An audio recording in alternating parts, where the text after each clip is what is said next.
શ્રી સ્વામિનારાયણ મંદિર વડતાલ ધામ સંચાલિત વિશ્વ પ્રસિદ્ધ યાત્રાધામ શ્રી કષ્ટભંજન દેવ હનુમાનજી મંદિર સાળંગપુર ધામ ખાતે પવિત્ર અધિક જેઠ માસ એટલે કે પુરુષોત્તમ માસ અંતર્ગત જન્માષ્ટમી ઉત્સવ શ્રી હરિપ્રકાશદાસજી સ્વામીની પ્રેરણાથી તારીખ 8/6/2026 સોમવારના રોજ શ્રી કષ્ટભંજન દેવની મનોહર મોરપીંછનો જન્માષ્ટમી થીમ ઉપરનો શણગાર કર્યો હતો।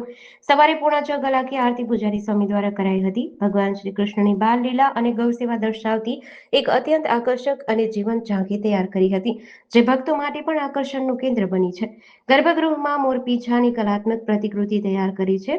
શ્રી કૃષ્ણ વાંસળી વગાડતા અને ગાયોની વચ્ચે બિરાજમાન હોય તેવું આબેહૂબ દ્રશ્ય ઊભું કરાયું છે। સફેદ ગાયો તેમના વાછરડાઓની સુંદર મૂર્તિઓ બનાવવામાં આવી છે। સાંજે 4 કલાકથી 7 કલાક દરમિયાન દાદાનું દિવ્ય રજોપચાર પૂજનનું આયોજન કરાયું છે। મંદિરના પટાંગણમાં પવિત્ર અધિક માસ નિમિત્તે પારિવારિક શાંતિ માટે શ્રી હનુમાન ચાલીસા યજ્ઞનું તારીખ 17 મે થી 15 જૂન 2026 સુધી સવારે 9 થી 12 અને સાંજે 3 થી 6:30 દરમિયાન આયોજન કરવામાં આવ્યું છે। જેડીસી ન્યૂઝ સાથે ચિંતન વાગડિયા, બરવાડા।